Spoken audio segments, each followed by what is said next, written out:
The gunshot that shattered the afternoon silence in Steins Pass wasn't meant for Penelope Edwards, but the man who fired it didn't much care who got caught in the crossfire, as long as he got what he came for. Penelope had been standing outside the general store, her worn carpet bag clutched in one hand and a list of supplies in the other, when the three men rode into town like they owned it.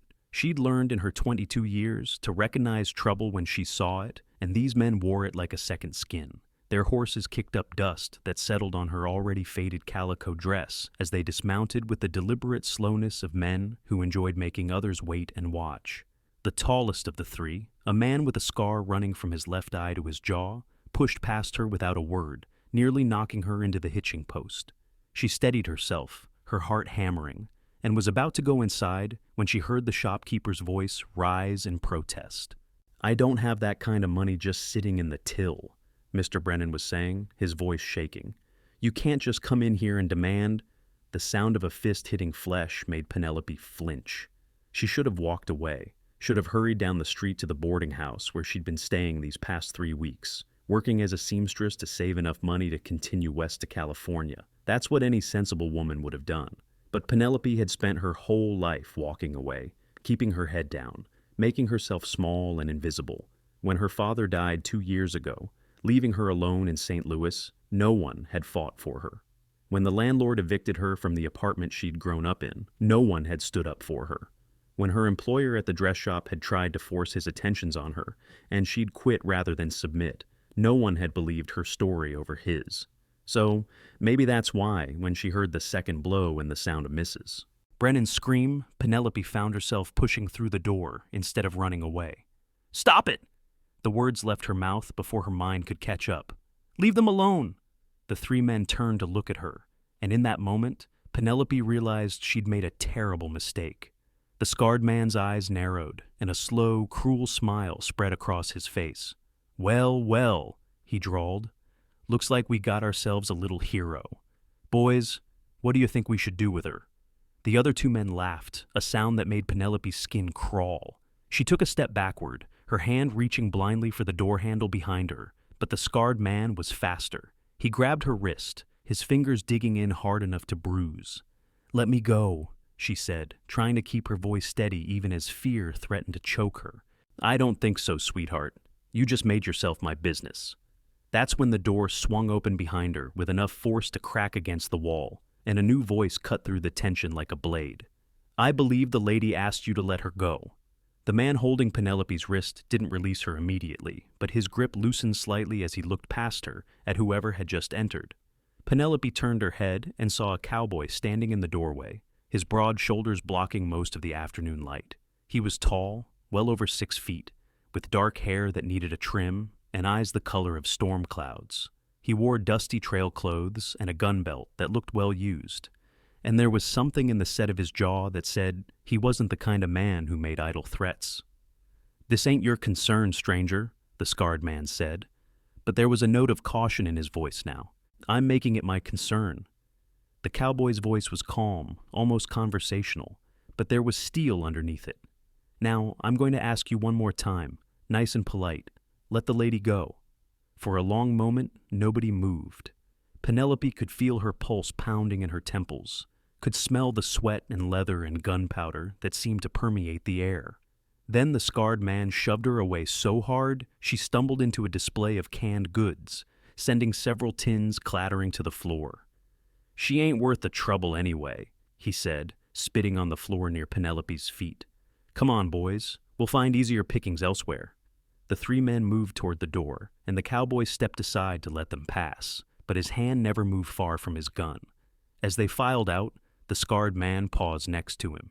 "You just made yourself an enemy, friend." "I've had worse," the cowboy replied evenly. After they'd mounted up and ridden out of town in a cloud of dust and threats, the cowboy turned to Penelope, who was still on her knees among the scattered cans, trying to catch her breath and stop her hands from shaking. "You all right, miss?" He extended a hand to help her up, and after a moment's hesitation, she took it. His palm was calloused and warm, his grip steady and sure. "I'm fine," she said automatically, even though her wrist throbbed where the scarred man had grabbed her and her legs felt like water. "Thank you. I don't know what would have happened if you hadn't." "Best not to think about it," he said, but his eyes were kind. "Are you hurt?" Before she could answer, Mrs. Brennan rushed over, her face pale and her hands fluttering like nervous birds. "Oh, Miss Edwards, you foolish, brave girl. You could have been killed, and you, sir, were in your debt. My husband—" She looked back at the counter, where Mr. Brennan was pulling himself to his feet, one hand pressed to his bleeding nose. "I'm fine, Martha," he said thickly. "But the young lady's right. We owe you our thanks, mister." "Samuel Rourke," the cowboy supplied, "and you don't owe me anything. Those men had no right to come in here threatening honest folk." Penelope found herself studying Samuel Rourke more closely, now that the immediate danger had passed. He had a weathered face that spoke of years spent outdoors, with lines at the corners of his eyes from squinting into the sun. There was a scar on his chin, barely visible through several days' worth of stubble, and his hands, she noticed, were scarred too, the knuckles of his right hand slightly crooked as if they had been broken and healed imperfectly. He looked to be perhaps 28 or 30, a man who'd lived hard but hadn't let it make him cruel. "You're new in town," Mr. Brennan said, dabbing at his nose with a handkerchief his wife pressed into his hands. "Passing through?" Samuel's gaze flickered to Penelope for just a moment before he answered. "Was planning to. Been working a cattle drive up from Texas. We delivered the herd to Fort Bowie a few days back, and I thought I'd take my pay and head west, maybe find work on a ranch in California. But now—" He frowned, looking toward the door where the three men had exited. "Now, I think I might stay around a day or two, make sure those men don't come back looking for revenge." "They're the Garrett brothers," Mrs. Brennan said, her voice dropping to a whisper, as if saying their names too loudly might summon them back. "They've been terrorizing settlements all through this part of New Mexico territory for the past 6 months. The law can't seem to catch them, and most folk are too scared to stand up to them." "Well, they didn't get anything today," Samuel said firmly. "And if they know what's good for them, they'll move on to some other town." But Penelope saw the look that passed between the Brennans, a look that said they didn't believe that for a moment, and she felt her stomach twist with guilt and fear. She'd brought this trouble down on them by speaking up, and now this stranger had put himself in danger defending her. "I should go," she said quietly. "I've caused enough trouble for one day." She bent to start picking up the cans she'd knocked over, but Samuel crouched down beside her, helping to gather them. "You didn't cause anything," he said, his voice low enough that only she could hear. "You were brave, foolish maybe, but brave. Not many people would have stood up for someone else like that." Penelope felt heat rise in her cheeks. "I didn't think. I couldn't stand by and watch them hurt the Brennans. They've been kind to me since I came to Steins Pass." "How long have you been here?" Samuel asked, setting the last of the cans on the counter. 3 weeks. I'm a seamstress. I've been taking in work, trying to save money to travel to California. I have an aunt in Sacramento who wrote that I could stay with her." She didn't mention that the letter was 2 years old, or that she had no way of knowing if her aunt was even still at the same address. It was a hope she clung to, thin and fragile as spider silk, but it was all she had. "California's a long way for a woman alone," Samuel said, and there was concern in his voice, but no judgment. "That's dangerous country between here and there." "I know," Penelope said, "but there's nothing for me back east. My parents are both gone, I have no siblings, and She stopped, wondering why she was telling this stranger her life story. Perhaps it was the way he looked at her, really looked at her, as if she mattered, as if her words had weight. "I understand," Samuel said simply, and something in his tone made her believe he really did. They walked out of the general store together, and Penelope was acutely aware of the way people were staring at them, whispering behind their hands. News traveled fast in a small town like Steins Pass, and by supper time, everyone would know about the Garrett brothers and the cowboy who'd stood up to them. "Where are you staying?" Samuel asked as they stood on the wooden sidewalk, the afternoon sun beating down on them mercilessly. It was late May in 1883, and the New Mexico heat was like a physical thing, pressing down on them with relentless force. "The boarding house just down the street, Mrs. Kelly's place." Samuel nodded. "I saw it when I rode in. I'll walk you there, if you don't mind, just to make sure those men aren't waiting around somewhere." Penelope wanted to protest that she didn't need a protector, that she'd been taking care of herself for 2 years now and didn't need a man to watch over her. But The truth was, her wrists still ached, her hands were still trembling, and the thought of walking alone past dark alleyways made her throat tight with fear. "Thank you," she said instead. "I'd appreciate that." They walked in silence for a moment, their footsteps echoing on the wooden boards. Steins Pass was a small town, barely more than a cluster of buildings along the Southern Pacific Railroad line. There was the general store, a saloon, a hotel, a boarding house, a small church, a blacksmith, and a handful of other establishments that served the ranchers and railroad workers who passed through. It wasn't much, but it had been a haven for Penelope these past weeks, a place to catch her breath and plan her next move. "Those men, the Garrett brothers," Penelope said as they walked, "do you think they'll really come back?" Samuel was quiet for a moment before answering. "Honestly, yes. Men like that don't take kindly to being crossed, especially not in front of witnesses. They'll want to make an example, to show that nobody stands up to them without consequences." "Then you should leave," Penelope said, stopping to face him. "I'm grateful for what you did, truly, but you don't need to put yourself in more danger on my account. You said yourself you were just passing through." Samuel met her eyes, and there was something in his gaze that made her breath catch. "I've been passing through most of my life," he said quietly. "Moving from one place to the next, never staying anywhere long enough to put down roots or make connections. And you know what that's taught me? That the only things worth anything in this world are the moments when you stand up for something, when you make a choice that matters. I could ride out of here tonight and probably be safe, but I'd know I left you and the Brennans and everyone else in this town to face those men alone, and I don't think I could live with that." Penelope felt something shift inside her chest, a sensation she couldn't quite name. "You don't even know me." "No," Samuel agreed, "but I'd like to." They reached the boarding house, a 2-story building with peeling white paint and a front porch that sagged slightly to one side. Mrs. Kelly was sitting on the porch in her rocking chair, snapping beans into a bowl, and she looked up sharply as they approached. "Miss Edwards," she said, her eyes moving between Penelope and Samuel with obvious curiosity. "I heard there was some excitement in town." "Word travels fast," Penelope said with a weak smile. "In a town this size, it travels faster than a telegram." Mrs. Kelly set down her bowl and stood, wiping her hands on her apron. She was a stout woman in her 50s with graying hair and a no-nonsense manner, but she'd been fair to Penelope, charging reasonable rates and not asking too many questions about her past. "You all right, girl?" "I'm fine, thanks to Mr. Rourke here." Penelope gestured to Samuel. He helped me when some men were causing trouble at the general store." Mrs. Kelly's expression softened as she looked at Samuel. "The Garrett brothers, I heard. They're bad news. You're the cowboy who stood up to them?" "Yes, madam," Samuel said, tipping his hat politely. "Well, then, you've earned yourself a home-cooked meal at the very least. I was just about to start supper. You're welcome to join us, Mr. Rourke. It's the least we can do to thank you." Samuel glanced at Penelope, as if seeking her permission, and she found herself nodding. "Please. Mrs. Kelly is an excellent cook." "Well, I can't turn down a home-cooked meal," Samuel said with a smile that transformed his serious face, making him look younger and more approachable. "Thank you kindly, madam."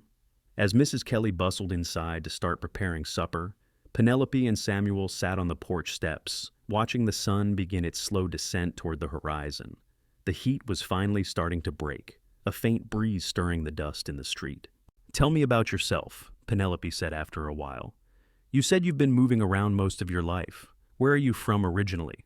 Samuel leaned back on his elbows, his long legs stretched out in front of him. "I was born in Kansas, on a farm outside of Lawrence. My parents died when I was 12, fever took my mother, and my father followed 6 months later. I think he just gave up after she was gone. I had an older brother, but he'd already left home by then, headed west to seek his fortune. I never heard from him again." "I'm sorry," Penelope said softly. "That must have been hard." "It was," Samuel admitted. "I ended up working on various ranches, learning the cowboy trade, spent time in Kansas, Colorado, Texas. Went on my first cattle drive when I was 15. It was brutal work, but I was good at it, and it paid. I've been doing it ever since, saving my money, thinking someday I'd buy my own piece of land and settle down. But somehow, that day never seemed to come." "What stopped you?" Penelope asked, genuinely curious. Samuel was quiet for a long moment. "Fear, maybe. Or maybe I just hadn't found the right place. A piece of land is just dirt and grass, unless there's something there worth staying for. The way he looked at her when he said the last part made Penelope's heart skip. She looked away, focusing on the horizon where the sun was painting the sky in shades of orange and gold. "What about you?" Samuel asked. "You said your parents are gone. What happened?" Penelope took a breath, the old pain stirring in her chest. "My mother died giving birth to me. I never knew her. My father raised me alone in St. Louis. He was a bookkeeper, very kind but not very practical. He always told me stories about the West, about wide open spaces and new opportunities. He dreamed of coming out here someday, starting fresh, but he never got the chance. He died of consumption 2 years ago, and I found out he'd left debts I didn't know about. The landlord took everything to settle them, and I was left with nothing but the clothes on my back and a carpet bag of personal items." "That's when you started working as a seamstress?" "Yes, I found work at a dress shop, and for a while, things were manageable. But then the owner—" She paused, not wanting to go into details. "Let's just say he made it impossible for me to stay. When I left, he told everyone in St. Louis that I was a thief, that I'd stolen from him. No one would hire me after that. So I used what little money I had to buy a train ticket west. I thought maybe I could find my father's dream for him, even if he never got to see it." Samuel's jaw tightened. "The owner of the dress shop, he tried to hurt you?" "He tried to force himself on me," Penelope said bluntly, tired of euphemisms and polite language that hid ugly truths. "When I refused and threatened to go to the police, he turned the whole thing around on me, his word against mine, and he was a respected businessman, while I was just a poor orphan girl. Nobody believed me." "I believe you," Samuel said, his voice rough with anger that wasn't directed at her. "And if I ever meet that man, he'll answer for what he did." Penelope felt tears prick at her eyes, not from sadness, but from the strange, unfamiliar sensation of being believed, of having someone on her side. "Thank you," she whispered. They sat in companionable silence after that, watching the town settle into evening. A few people passed by on the street, some nodding greetings, others openly staring at the cowboy sitting on Mrs. Kelly's porch steps, with the young seamstress everyone knew was saving to leave town. When Mrs. Kelly called them in for supper, they found a table laden with fried chicken, biscuits, green beans, and potatoes. There were 2 other boarders at the table, Mr. Harrison, an elderly gentleman who worked as a clerk at the railroad office, and Miss Thornton, a prim woman in her 30s who taught at the small school when it was in session. The conversation over dinner was lively, with everyone wanting to hear the full story of what had happened at the general store. Samuel told it modestly, downplaying his own role, but Penelope found herself jumping in to correct him, describing how he'd stood up to 3 armed men without hesitation, how his calm authority had diffused a dangerous situation. "You're a brave man, Mr. Rourke," Miss Thornton said, her cheeks flushed with admiration. "We need more men like you in this territory." "I'm just a cowboy who happened to be in the right place," Samuel said, but Penelope caught the embarrassment in his expression and found it endearing. After dinner, Samuel insisted on helping clear the dishes despite Mrs. Kelly's protests. As they worked side by side in the kitchen, washing and drying plates, Penelope was struck by how natural it felt, how comfortable. She'd never had that with anyone before, not even with her father, whom she'd loved dearly, but who had always seemed slightly lost in his own world of numbers and dreams. "Where are you staying tonight?" she asked as they finished up. "I saw a hotel near the saloon. I'll get a room there, I suppose." "Mrs. Kelly has rooms available," Penelope said, then felt her cheeks warm. "I mean, if you're planning to stay in town for a few days like you said, it's cheaper than the hotel, and the company is better." Samuel smiled. "Then I'll ask her about a room. Thank you for the suggestion." As he was preparing to leave, retrieving his hat from the hook by the door, Mrs. Kelly did indeed offer him a room at a rate he couldn't refuse, and he accepted. They made arrangements for him to bring his things over from where he'd stabled his horse at the livery, and then he turned to Penelope.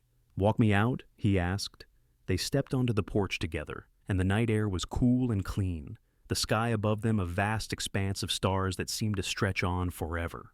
Penelope had never seen stars like this back in St. Louis, where the city lights dimmed their brilliance. "Thank you for dinner," Samuel said, "and for the company. It's been a long time since I sat at a table with friendly folks and good food." "Thank you for what you did today," Penelope replied. "I meant what I said before. You were brave, foolish maybe, but brave." Samuel laughed, the sound warm and genuine. "Using my own words against me? They seemed appropriate." She hesitated, then added, "Will you really stay, even knowing the Garrett brothers might come back?" "I'll stay," he said firmly. "At least until I'm sure you're safe." "Why?" The question burst out of her before she could stop it. "Why would you do that for someone you just met?" Samuel took a step closer, and in the lamplight spilling from the boarding house windows, his eyes were dark and serious. "Because in all my years of drifting, I've never met anyone like you. Someone who would risk themselves for strangers, who has that kind of courage and heart. And because when I saw that man grab you, when I saw the fear in your eyes, something in me just snapped. I knew I couldn't let anything happen to you. I know that probably sounds crazy." "It doesn't," Penelope interrupted softly. "It doesn't sound crazy at all." They stood there for a long moment, close enough that she could feel the warmth radiating from him, could smell the clean scent of soap from where he'd washed up before dinner. Her heart was pounding so hard, she was sure he could hear it. "I should let you get your things from the livery," she finally said, breaking the spell. "It's getting late." "Right," Samuel said, taking a step back. "I'll see you in the morning." "I'll be here," Penelope said. "I have sewing work to do, but Mrs. Kelly lets me set up in the parlor during the day." "Then I'll find you there," Samuel promised. She watched him walk down the street, his tall figure eventually disappearing into the darkness. And when she finally went inside, Mrs. Kelly was waiting with a knowing smile. "He's a good man," the older woman said. "I can always tell." "I just met him today," Penelope protested weakly. "Some things don't take long to see," Mrs. Kelly replied. "The question is, what are you going to do about it?" "I don't know what you mean. You've been saving to go to California, to that aunt of yours. But I see the way you look at that cowboy, and I see the way he looks at you. Sometimes what we're looking for isn't at the end of a long journey. Sometimes it's right in front of us." Penelope didn't have an answer for that, so she simply wished Mrs. Kelly good night and climbed the stairs to her small room on the second floor.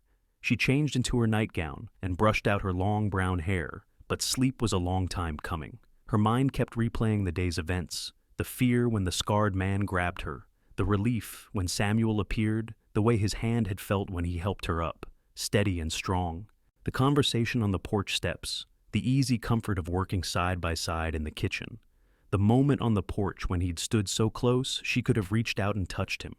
She'd never had someone fight for her before. Her whole life, she'd been alone, fending for herself, learning to expect nothing from anyone, because that way disappointment couldn't hurt her. But Samuel Rourke had walked into that general store and put himself between her and danger without hesitation, without even knowing her name. What did that mean? And more importantly, what was she supposed to do with the feelings that were stirring in her chest, dangerous and terrifying and wonderful all at once?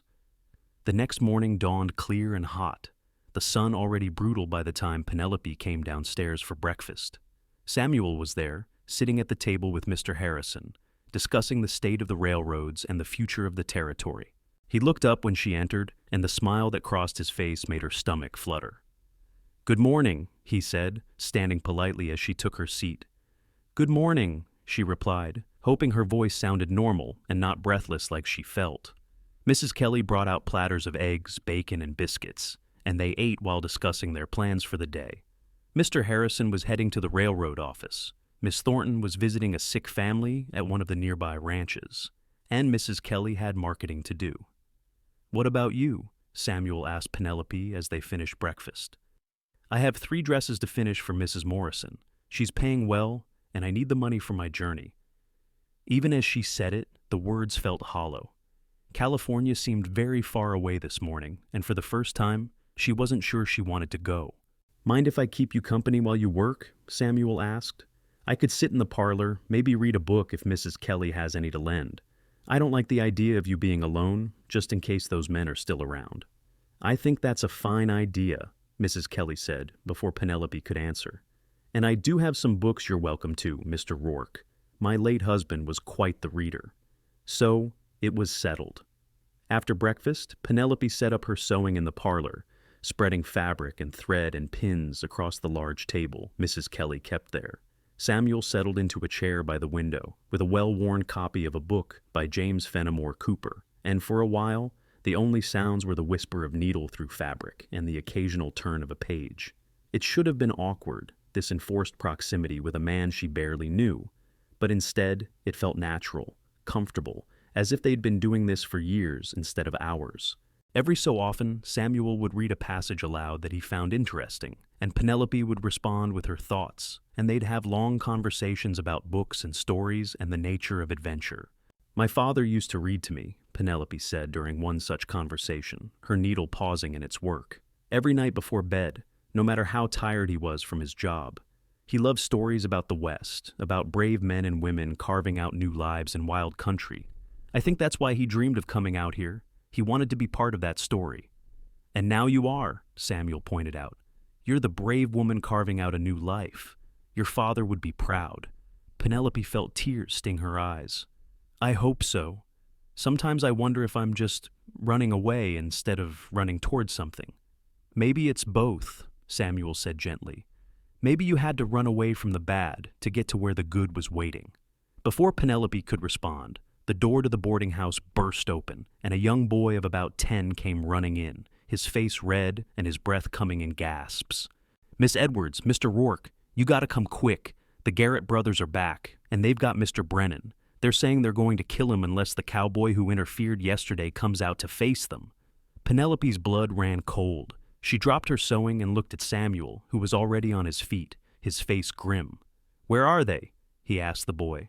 "In front of the saloon. They rode in about 10 minutes ago and dragged Mr. Brennan out of the general store. There's a whole crowd gathering, but nobody knows what to do. Please, you have to help." Samuel was already strapping on his gun belt, checking his pistol with practiced efficiency. Penelope grabbed his arm, panic flooding through her. "You can't go out there. It's a trap. They'll kill you." "They'll kill Mr. Brennan if I don't," Samuel said, his voice calm despite the fire in his eyes. "This is my fault for standing up to them yesterday. I won't let an innocent man die because of me." "Then I'm coming with you," Penelope said firmly. "Absolutely not. It's too dangerous." "You don't get to make that decision for me," Penelope shot back, her own anger rising. "This is my fault too. I was the one who spoke up in the first place. If anyone should face them, it's me." "Penelope," Samuel started, but she cut him off. "No, I'm not going to hide while other people fight my battles. That's what I've done my whole life, and I'm done with it. We do this together, or I'll walk out there on my own." Samuel stared at her for a long moment, and she saw a mixture of frustration, admiration, and fear in his eyes. "You're the most stubborn woman I've ever met." "I'll take that as a compliment. Now let's go before they hurt Mr. Brennan." They hurried out of the boarding house, the young boy running ahead of them. As they approached the saloon, Penelope could see the crowd that had gathered, people standing in worried clusters on both sides of the street. In the center, mounted on their horses, were the 3 Garrett brothers. The scarred one, who seemed to be the leader, had a rope around Mr. Brennan's neck, the other end tied to his saddle horn. The shopkeeper's face was bloody and bruised, his hands bound behind his back. "There you are!" the scarred man called out when he saw Samuel and Penelope approaching.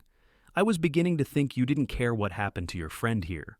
"Let him go," Samuel said, his voice carrying clearly across the street. "Your quarrel is with me, not him." "Oh, I'll let him go," the scarred man said with a nasty grin. "Right after you and your little girlfriend here get on your knees and apologize for disrespecting us yesterday. Then maybe, if I'm feeling generous, I'll only beat you half to death instead of killing you." "That's not going to happen," Samuel said, moving forward slowly, his hand hovering near his gun. "Here's what's going to happen instead. You're going to release Mr. Brennan. You're going to leave this town, and you're never going to come back. And if you do, I'll make sure the territorial marshal knows exactly where to find you." The scarred man laughed, but it was an ugly sound. "You think you're fast enough to outdraw all 3 of us? You think you're some kind of hero? You're just a drifter cowboy who stuck his nose where it didn't belong." "Maybe," Samuel agreed, "but I'm a drifter cowboy who's not going to stand by and watch you terrorize innocent people." Penelope's heart was pounding so hard she thought it might burst from her chest. She could see the tension in Samuel's shoulders, could see the way his hand was positioned for a quick draw. She'd heard stories about gunfights, about how they could be over in seconds, how even the fastest man could die if he was unlucky or if someone got the drop on him. She couldn't let him do this alone. Before anyone could stop her, she stepped forward, positioning herself next to Samuel. "He's right," she said, her voice shaking but clear. "You're cowards who prey on people who can't fight back. Well, we're fighting back now, so either let Mr. Brennan go and leave or face the consequences." The scarred man's expression darkened. "You stupid girl. You have no idea what you just—" He never finished the sentence. A shot rang out, but it didn't come from any of the Garrett brothers. Instead, it came from the roof of the general store, where Mrs. Brennan had positioned herself with an old rifle. The bullet kicked up dust right between the front hooves of the scarred man's horse, making the animal rear and whinny. "The next one goes through your skull," Mrs. Brennan shouted, her voice high and fierce. "You let my husband go right now." More townspeople were emerging now, emboldened by Mrs. Brennan's courage. The blacksmith appeared with a shotgun. Miss Thornton stepped out of the crowd with a Derringer pistol that looked tiny in her hands, and even old Mr. Harrison was holding what looked like an ancient cavalry saber. The tide had turned. The Garrett brothers found themselves facing not one cowboy and a seamstress, but an entire town that had finally had enough. The scarred man's eyes darted around, calculating odds, and Penelope could see the moment he realized he'd lost. With a vicious curse, he cut the rope around Mr. Brennan's neck, letting the man fall hard to the ground. Mrs. Brennan immediately climbed down from the roof and ran to her husband's side. "This isn't over," the scarred man snarled at Samuel. "We'll remember you. We'll remember all of you." "You do that," Samuel said evenly. "And while you're remembering, remember this too.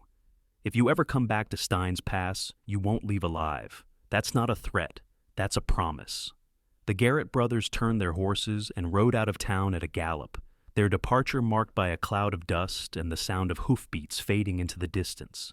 For a moment, everyone stood frozen, as if unable to believe it was really over. Then someone started cheering, and suddenly the whole crowd was celebrating, clapping each other on the back, laughing with relief and triumph. Samuel immediately went to help Mrs. Brennan with her husband, cutting the ropes binding his wrists and helping him to his feet. Mr. Brennan was shaky but alive, his throat bruised from the rope but not seriously injured. "Thank you," he kept saying, his voice hoarse. "Thank you all. I thought they were going to kill me." "They're gone now," Samuel said firmly. "And I don't think they'll be back. They know this town won't be easy prey anymore." People crowded around, wanting to shake Samuel's hand, to thank him, to praise his courage. But Penelope saw the way his eyes kept seeking her out in the crowd, the worry in his expression, until he finally managed to make his way to her side. "Are you all right?" he asked, his hands coming up to grip her shoulders gently. "When you stepped forward like that, I nearly had a heart attack. You could have been shot." "So could you," Penelope countered. "That's why I couldn't let you face them alone." "Penelope!" He stopped, seeming to struggle for words. Then, right there in the middle of the street with half the town watching, he pulled her into his arms and held her tight. "Don't ever scare me like that again." She wrapped her arms around him, feeling the solid strength of him, the rapid beating of his heart against her ear. "I could say the same to you."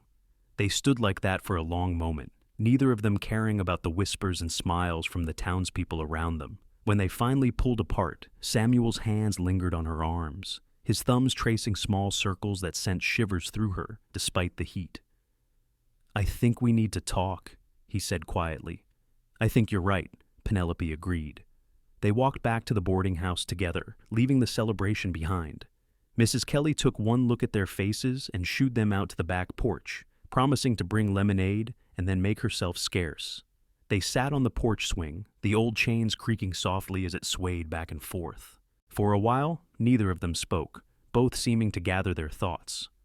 "When I saw you step forward," Samuel finally said, his voice rough with emotion, "when I realized you were putting yourself in danger for me, I've never felt fear like that, not for myself, but for you, and that's when I knew." "Knew what?" Penelope asked softly. He turned to face her, taking both of her hands in his. "That I'm falling in love with you? I know it's crazy. I know we just met yesterday. But when I saw you in that general store, standing up for the Brennans even though you were scared, I saw something I've been looking for my whole life without knowing it. Courage, heart, strength. And today, when you stood beside me against those men, you confirmed everything I already suspected. You're extraordinary, Penelope Edwards, and I don't want to spend another day of my life without you in it." Penelope's breath caught. She dreamed of hearing words like that, of someone seeing her, really seeing her, not as a burden or an obligation, but as someone valuable in her own right. But she'd never expected it to actually happen, and certainly not like this. "I'm falling in love with you too," she admitted, the words tumbling out in a rush. "It doesn't make sense. It's too fast, too sudden. But when you walked into that store yesterday, it was like something clicked into place. Like I'd been waiting for you my whole life without knowing it. And when I thought those men might hurt you today, I couldn't bear it. I couldn't stand the thought of a world without you in it." Samuel's expression transformed, joy and relief and love all mixed together. "Then stay," he said urgently. "Don't go to California. Stay here in Steins Pass with me. We'll build a life together. I have money saved from years of cowboy work. We could buy land, start a ranch, or if you'd rather stay in town, I could find work here, learn a trade. I don't care what we do or where we go, as long as we're together." "What about your dream of going to California?" Penelope asked. "You said you were heading west." "You're my dream now," Samuel said simply. "Everything else is just geography." Penelope felt tears stream down her cheeks, but they were happy tears, joyful tears. "Yes," she said. "Yes, I'll stay. I'll marry you, Samuel Rourke, and we'll build a life together." He kissed her then, gentle and sweet, and Penelope felt like she was finally home after years of wandering. When they broke apart, both of them were smiling so wide it almost hurt. "We should probably talk to Reverend Walsh," Samuel said, his forehead resting against hers. "Make this official." "Probably," Penelope agreed. "Though we might want to wait at least a few days so people don't think we're completely insane." "Let them think what they want," Samuel said. "I know what I feel, and I know it's real, but we can wait if you want to. A week, 2 weeks, however long you need." "A week," Penelope decided. "That's enough time to make a dress and plan a small wedding, and for people to get used to the idea." "A week it is," Samuel agreed. They sat on the porch swing for another hour, talking and planning and dreaming. Samuel told her about the piece of land he'd had his eye on, just outside of town, with good water and grazing land perfect for horses. Penelope told him about her dream of starting a dress shop one day, a real business that would serve the women of the area. They talked about building a house together, about the life they would create. "I want children," Samuel said at one point, his voice tentative. "Someday, I mean, if you do." "I do," Penelope said, warmth spreading through her chest. "I want to give them everything I didn't have. 2 parents who love them, a stable home, a town where they're safe and valued." "They'll have all that," Samuel promised. "I swear it." The week that followed was a whirlwind of activity. Word spread quickly about their engagement, and the town's response was overwhelmingly positive. Mrs. Kelly was thrilled, immediately offering to host the wedding breakfast at the boarding house. Mrs. Brennan insisted on helping with the food, saying it was the least she could do after Samuel and Penelope had saved her husband's life. Miss Thornton offered to play the organ at the church, and the blacksmith's wife brought over yards of beautiful cream-colored fabric she'd been saving for her own daughter's wedding, insisting that Penelope should have it. "This town has taken us both in," Penelope said to Samuel one evening as they walked through the streets together, a nightly ritual they'd established. "They've made us part of their family. That's what good people do," Samuel replied, his arm around her waist. "They look out for each other. They stand together." The Garrett brothers didn't return, and as days passed without incident, people began to relax. A week after the confrontation, the territorial marshal came through town on other business and was told the whole story. He promised to keep an eye out for the brothers and said he'd spread the word that Steins Pass was under protection. On a warm Saturday morning in early June, Penelope Edwards became Penelope Rourke in a simple ceremony at the small church. She wore the dress she'd made from the fabric the blacksmith's wife had given her, with lace at the collar and sleeves. Samuel wore new clothes he'd purchased from the general store, looking handsome and nervous and so full of love that Penelope felt her heart might burst. Reverend Walsh performed the ceremony, and the church was packed with townspeople who'd come to celebrate. When Samuel kissed his bride, the crowd erupted in cheers and applause.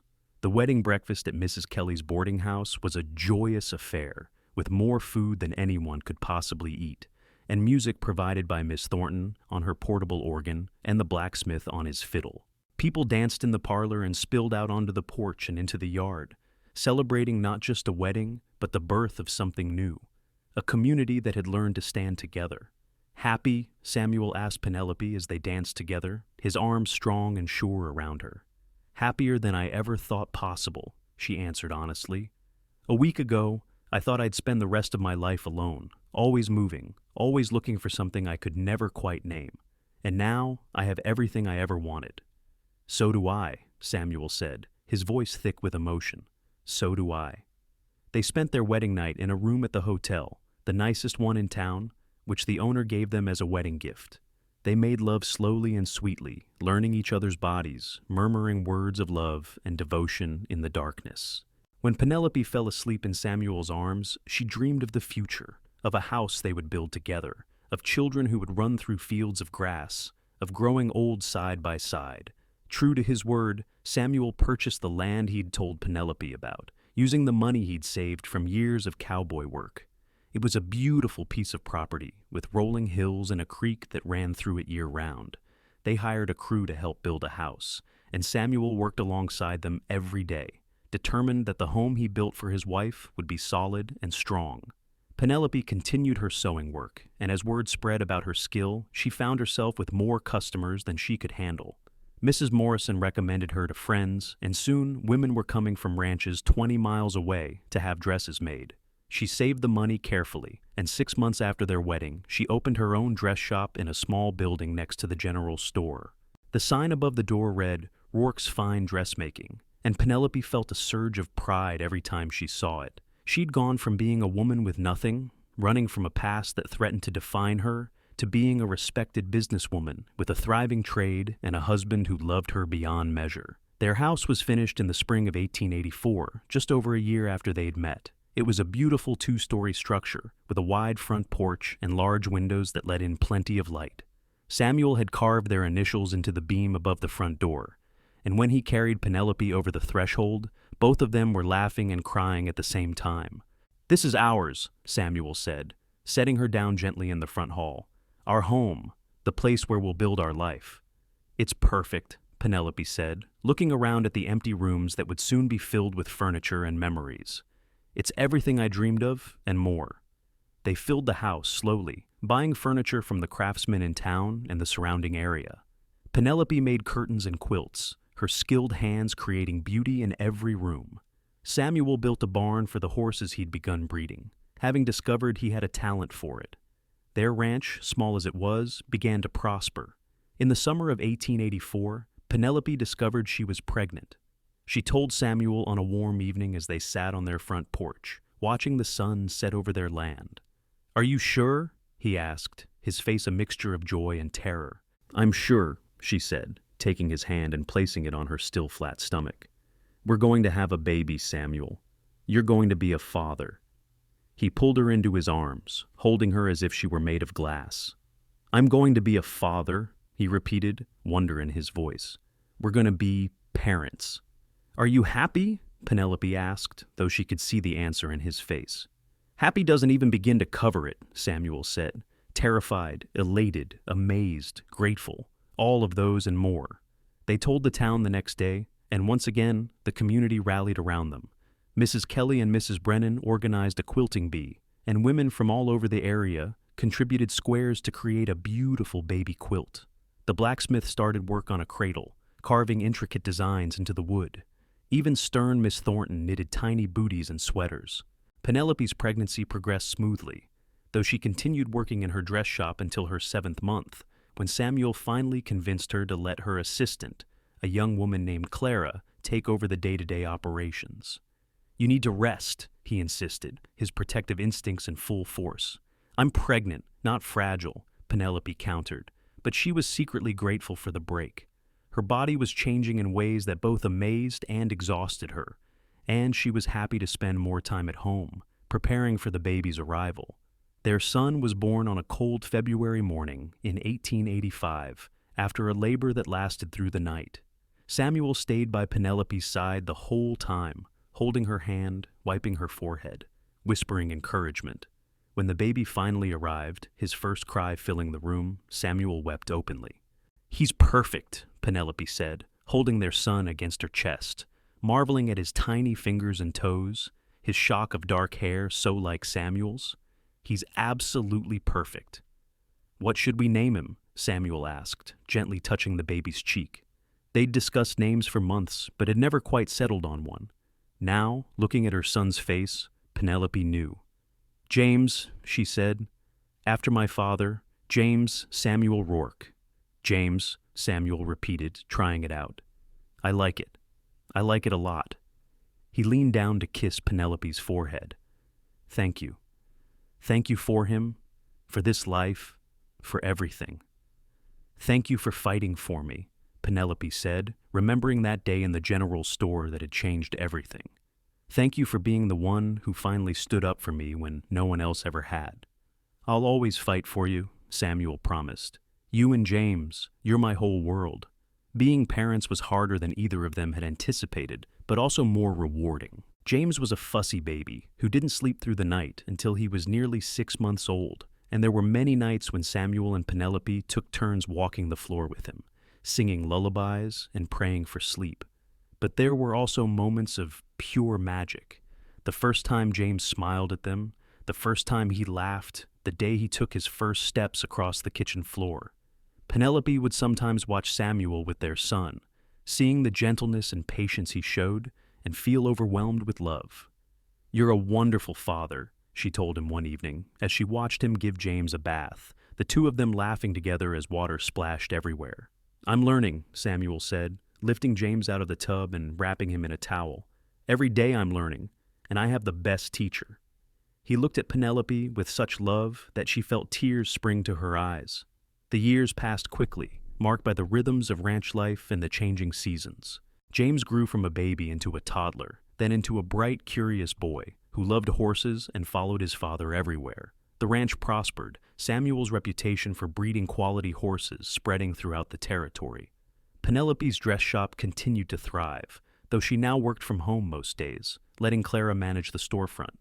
In 1887, their daughter was born, a tiny thing with her mother's brown hair and her father's gray eyes. They named her Sarah, after Samuel's mother, and she was a calm, easy baby, the complete opposite of her brother. "God knew what he was doing, giving us an easy one this time," Samuel joked, after Sarah slept through the night for the first time at just 2 months old. With 2 children, life was busier but richer. Penelope had never imagined she could be this happy, this fulfilled. She'd gone from being a woman with no family, no home, no prospects, to being surrounded by love and security. Sometimes, late at night when everyone else was asleep, she would walk through her house looking at the evidence of their life together. The children's toys scattered in the parlor, Samuel's boots by the door, the photographs on the mantel showing smiling faces and captured moments of joy. The town of Steins Pass grew along with their family. New businesses opened, more families settled in the area, and the railroad brought increasing prosperity. Samuel became a respected member of the community, serving on the town council and helping to organize a volunteer sheriff's department. Penelope joined the Ladies' Aid Society and worked to establish a proper school building to replace the one-room structure where Miss Thornton had been teaching. The Garrett brothers became a distant memory, though occasionally travelers would bring news of them. They'd been caught trying to rob a bank in Arizona Territory and had been killed in the ensuing shootout. When Samuel heard the news, he felt no satisfaction, only relief that they would never threaten his family or his town again. Life wasn't perfect, of course. There were hard times. A drought in 1889 that killed half their herd. A fever that swept through the town in 1890 and took several lives, including old Mr. Harrison from the boarding house. There were arguments and disagreements, times when money was tight and worry kept them awake at night. But through it all, Samuel and Penelope faced everything together, their love growing deeper and stronger with each passing year. They learned how to communicate, how to support each other, how to be partners in the truest sense of the word. On their 10th wedding anniversary, Samuel took Penelope back to the church where they had been married. It was early evening, the same time of day when they'd spoken their vows, and the setting sun streamed through the windows in golden shafts of light. "Do you remember what I said to you that day on the porch swing?" Samuel asked, taking both her hands in his. "When I asked you to marry me?" "You said I was your dream," Penelope replied, her voice soft with emotion. "You said everything else was just geography." "I meant it then, and I mean it now," Samuel said. "These past 10 years have been the best of my life. Being your husband, being a father to our children, building a life with you, it's more than I ever thought I'd have. You saved me, Penelope. You gave me a reason to stop drifting and start living." "You saved me too?" Penelope said, tears streaming down her face. "I was so lost before I met you, so alone. And then you walked into that general store and changed everything. You fought for me when no one else ever had. You saw value in me when I couldn't see it in myself. You gave me a home, a family, a reason to hope." They renewed their vows that evening with no one there but themselves and God. And when they walked out of the church hand in hand, the stars were beginning to appear in the darkening sky, bright and beautiful and infinite. More years passed. James grew into a young man who loved the ranch and planned to expand it someday. Sarah became a talented artist who filled the house with her drawings and paintings. In 1895, another daughter was born, sweet little Grace, who had Samuel's laugh and Penelope's stubbornness. Mrs. Kelly passed away in 1896, and Samuel and Penelope stood with the rest of the town to mourn a woman who had been like a mother to both of them. They bought her boarding house and kept it running, hiring a manager but maintaining the welcoming atmosphere that had made it special. The Brennans retired and moved to live with their daughter in California, but before they left, they came to say goodbye to Samuel and Penelope. "You two saved more than just my life that day," Mr. Brennan said, shaking Samuel's hand. "You saved this whole town. You showed us that we didn't have to be afraid, that we could stand up for ourselves and each other. That's a gift we'll never forget." "We were just doing what needed to be done," Samuel said modestly. "No," Mrs. Brennan said, hugging Penelope tightly. "You did more than that. You built something beautiful here. A life, a family, a community. You should be proud." "We are," Penelope said. "We're grateful for every day." In 1899, as the century drew to a close, Samuel and Penelope stood on the porch of their home, watching their children play in the yard. James was 17 now, almost a man, chasing his sisters and making them shriek with laughter. Sarah, at 12, pretended she was too old for such games, but couldn't help joining in. Little Grace, just 4, ran after them all on chubby legs, determined to keep up. "We did good," Samuel said, his arm around Penelope's waist. "We did," she agreed, leaning into him. "Sometimes I think about that day in the general store, about how different my life would be if you hadn't walked through that door." "I think about it too," Samuel admitted, "and I thank God every day that I did, that I saw you in trouble and couldn't walk away." "I'd never had someone fight for me before," Penelope said softly. "My whole life, I'd been alone, and then you came along and changed everything." "You changed everything for me too," Samuel said, turning to face her. "I was just drifting before, existing, but not really living. You gave me a purpose, a home, a family. You gave me a reason to fight, to build, to hope. You're the best thing that ever happened to me, Penelope Rourke." "And you're the best thing that ever happened to me, Samuel Rourke," Penelope replied, rising on her toes to kiss him. Even after 16 years of marriage, her heart still fluttered when he kissed her back, gentle and loving and full of promise. The children noticed them kissing and made exaggerated sounds of disgust, which made both Samuel and Penelope laugh. They called the kids in for dinner, and the family gathered around the big table Samuel had built with his own hands years ago. As they ate and talked and laughed together, Penelope looked around at the faces of the people she loved most in the world, and she felt a deep sense of peace and gratitude. Her journey had been long and often painful, full of loss and hardship and fear, but it had led her here, to this moment, to this life. She'd been a woman with nothing once, running from a past that had tried to break her.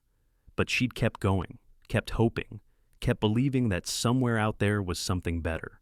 And she'd found it, not at the end of a long journey to California, but in a dusty little town in New Mexico territory, in the eyes of a cowboy who'd seen her in trouble and couldn't walk away. Samuel caught her looking at him and smiled, that same smile that had made her heart skip all those years ago.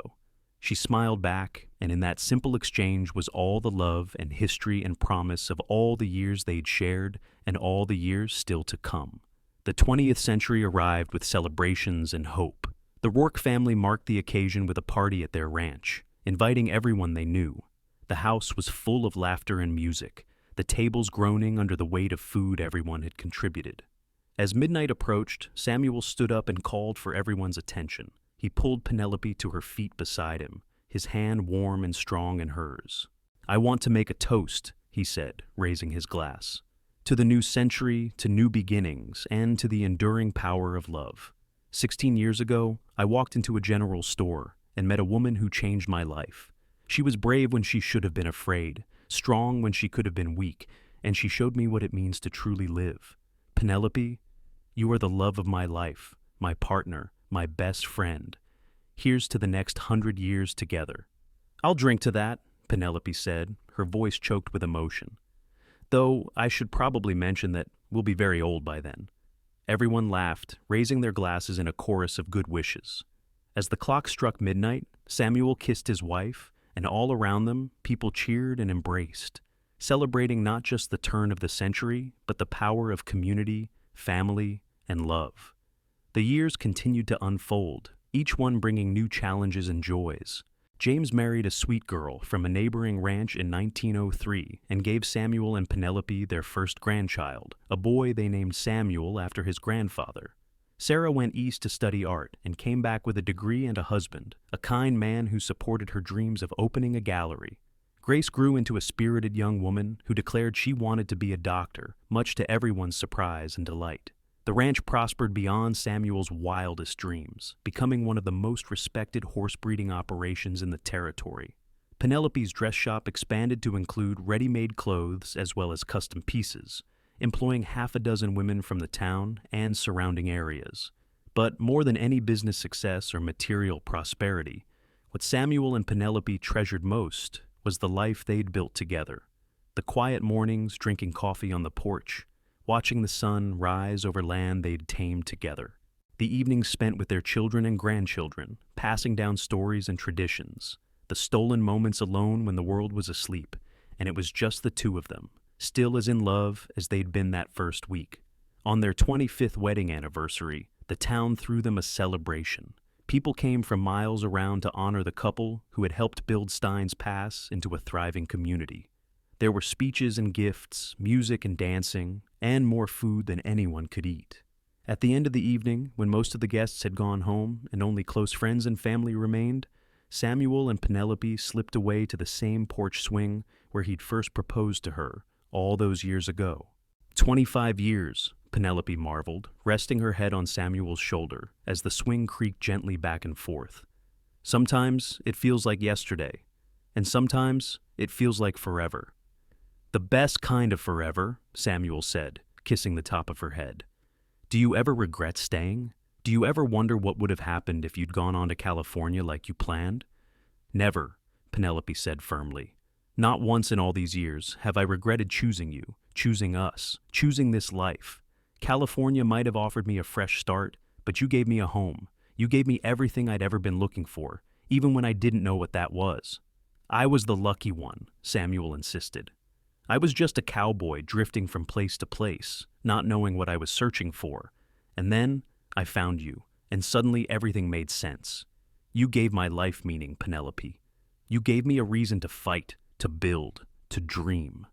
"We gave that to each other," Penelope corrected gently. "That's what love is, isn't it? Two people making each other better, stronger, more complete. I was lost before you, Samuel, broken and alone and afraid. But you saw something in me worth fighting for, and that changed everything." "You were always worth fighting for," Samuel said passionately. "From the moment I saw that man grab your wrist in the general store, I knew I couldn't let anything happen to you. It wasn't rational, wasn't planned. It was just instinct. The need to protect you, to stand between you and danger. and every day since then has only confirmed what I knew in that instant, that you are the most precious thing in my life." They sat in comfortable silence for a while, wrapped in each other's arms, listening to the sounds of the night. Crickets chirping, the soft whinny of horses in the barn, the distant laughter of their grandchildren playing under the stars. "Do you think about that day often?" Penelope asked. "The day we met?" "All the time," Samuel admitted. "I think about how different my life would be if I'd ridden through Steins Pass without stopping. If I'd been 5 minutes later getting to that general store. If I'd decided to mind my own business and not get involved. Every choice, every moment led me to you, and I'm grateful for all of it." "Even the hard parts?" Penelope asked. "The drought, the fever, the times when money was so tight we didn't know how we'd make it through." "Especially the hard parts," Samuel said, "because those are the times that showed me what we're really made of. We didn't break when things got difficult. We held on to each other and we fought through it together. That's what marriage is, isn't it? Not just sharing the good times, but standing together when everything falls apart." Penelope lifted her head to look at him. This man who had fought for her from the moment they met, who had stood by her through everything life had thrown at them. His dark hair was streaked with silver now, and there were lines on his face that hadn't been there when they met. But his eyes were the same, still storm gray and full of love when he looked at her. "I love you, Samuel Rourke," she said. "More now than I did on our wedding day, and I'll love you more tomorrow than I do today. You're my hero, my partner, my home." "And you're mine," Samuel replied. "Always and forever, Penelope. You're mine." They kissed then, sweet and tender, a kiss that held 25 years of love and commitment and shared history. And when they finally pulled apart, they stayed on the porch swing until the stars began to fade and the first light of dawn painted the sky in shades of pink and gold. The years rolled on, as years do. New Mexico achieved statehood in 1912, and Samuel served as a delegate to the Constitutional Convention, helping to shape the laws that would govern their new state. Penelope's dress shop became a beloved institution, passed down to her daughter Sarah, who ran it with the same dedication and skill her mother had shown. James took over the ranch operations, expanding them and introducing new breeding techniques that made the Rourke name synonymous with quality horses throughout the Southwest. Grace did become a doctor, one of the first female physicians in New Mexico, and opened a practice in Steins Pass that served the community for decades. Grandchildren came, and then great-grandchildren, filling the Rourke home with noise and laughter and love. Samuel and Penelope grew old together, their bodies slowing down, but their love never wavering. They celebrated 50 years of marriage surrounded by 4 generations of family, all of them products of a chance meeting in a general store and a cowboy's decision to fight for a woman in trouble. On a warm evening in the spring of 1920, Samuel and Penelope sat on their porch one last time. Samuel had been ill for several months, his strong body finally giving in to age and hard living. Penelope rarely left his side, and on this particular evening, they watched the sunset together, his hand clasped firmly in hers. "It's been a good life," Samuel said, his voice weak but content. "Better than I ever dreamed possible." "The best life," Penelope agreed, tears streaming down her weathered cheeks. "We've been so blessed, Samuel, so lucky." "Not luck," Samuel corrected gently. "Love. We had love, and we built everything else on that foundation. That's why it lasted, why it grew, why it mattered." "I don't know how to do this without you," Penelope whispered, voicing the fear that had been haunting her. "You've been my strength for 37 years. How do I go on alone?" "You won't be alone," Samuel said, gesturing to the house behind them, full of family and love. "You'll have all of them, James and Sarah and Grace, the grandchildren, the great-grandchildren. They're our legacy, Penelope. They're proof that we mattered, that what we built together will go on." "I wish we had more time," Penelope said. "We had a lifetime," Samuel replied, "and I wouldn't trade a single moment of it. You gave me everything I ever wanted and more than I deserved. You were the brave woman who walked into trouble to defend strangers, and I was the lucky cowboy who got to stand beside you. Thank you, my love. Thank you for saying yes all those years ago. Thank you for building this life with me. Thank you for being mine." "Always yours," Penelope said, leaning down to kiss him one last time. "In this life, and whatever comes after, always yours." Samuel passed peacefully in his sleep that night, surrounded by family, with Penelope's hand in his. The town mourned the loss of one of its founding fathers, the man who had stood up to the Garrett brothers and helped build Steins Pass into a thriving community. But they also celebrated a life well lived, a love story for the ages, a legacy that would endure for generations. Penelope lived for another 12 years, surrounded by her children and grandchildren, tending her garden and making quilts and telling stories about the cowboy who'd changed her life. She never remarried, never even considered it. Samuel had been her one great love, and that was enough for a lifetime. When she passed in 1932, she was laid to rest beside her husband in the cemetery on the hill overlooking their ranch. The headstone read, "Samuel and Penelope Rourke, together in life, united in death. He fought for her, and she loved him. A love story for the ages." Their descendants continued to thrive in New Mexico, carrying on the legacy of courage, love, and community that Samuel and Penelope had established. The ranch remained in the family for generations, and Penelope's dress shop became a historical landmark, preserved as a reminder of a pioneering woman who'd built a business and a life on her own terms. But more than any physical legacy, what Samuel and Penelope left behind was the story of two people who'd found each other at exactly the right moment, who'd stood together against danger and hardship, who'd built a love so strong it withstood everything life threw at them. It was a story told and retold at family gatherings, passed down from parents to children, a reminder that sometimes the greatest adventures begin with a simple choice: to fight for someone in trouble, to stand up for what's right, to say yes to love, even when it seems impossible. In the end, Penelope Edwards had gone west looking for a fresh start and a place to belong, and she'd found it, not at the end of a long journey, but in the moment a cowboy named Samuel Rourke walked through a door and changed everything. She'd never had someone fight for her before that day, but from that moment on, she never had to face the world alone again. Their love story became legend in Steins Pass and beyond, a testament to the power of courage, compassion, and the willingness to stand up for what matters. It proved that sometimes the most extraordinary lives begin with a single moment of bravery, a split-second decision to help a stranger, a choice to fight for someone who needed defending. And that, in the end, was the real legacy of Samuel and Penelope Rourke. Not just the ranch or the business or the family they created, but the proof that love, real and true and lasting, can be found in the most unexpected places, in the most dangerous moments, when two people see each other truly and decide to build something beautiful together. Their story ended not with tragedy, but with fulfillment, with the satisfaction of lives well lived and love well given. They had fought for each other, built for each other, lived for each other, and in doing so, they'd created something that would endure long after they were gone, a family, a community, and a love story that would be told for generations, inspiring others to be brave, to stand up for what's right, and to never underestimate the power of fighting for someone who needs defending. In the dusty archives of Steins Pass, in the memories of great-great-grandchildren, in the land itself that still bears their name, Samuel and Penelope Rourke live on. Eternal testament to a simple truth: that love, when built on courage and commitment and mutual respect, can withstand anything.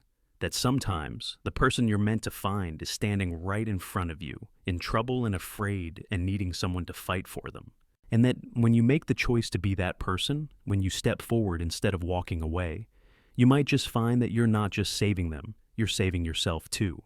Their story was complete, their ending happy, their legacy secure. They had faced danger together, built a life together, grown old together, and left behind a world better than they'd found it. And that, perhaps, is the truest happy ending of all.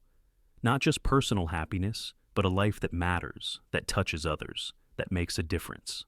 Samuel Rourke rode into Steins Pass as a drifting cowboy with nothing to his name but a horse and some savings. He left this world as a beloved husband, father, grandfather, and pillar of his community. Penelope Edwards arrived in town as a scared, alone seamstress running from a painful past. She departed as a respected businesswoman, matriarch of a thriving family, and living proof that the past doesn't have to define the future. Together, they wrote a love story for the ages, one that began with a simple act of courage in a general store and ended nearly 4 decades later with two people who'd lived fully, loved completely, and left behind a legacy of hope. Their story proved that heroes aren't always the people with the biggest guns or the fastest draws. Sometimes they're just people who see someone in trouble and can't walk away. People who fight for what's right, who stand up for the vulnerable, who choose love over fear. And in the end, that's what mattered most. Not the ranch or the business or the material success, but the simple fact that Samuel Rourke saw Penelope Edwards in trouble and changed both their lives by refusing to ignore it. He fought for her that day and every day after, just as she fought for him and the life they built together. It was a love forged in danger, tested by hardship, and proven by time. It was a love that started with a gunshot and ended with peace. It was a love that transformed two broken, drifting souls into a partnership that built families, businesses, and communities. It was, quite simply, the kind of love worth fighting for.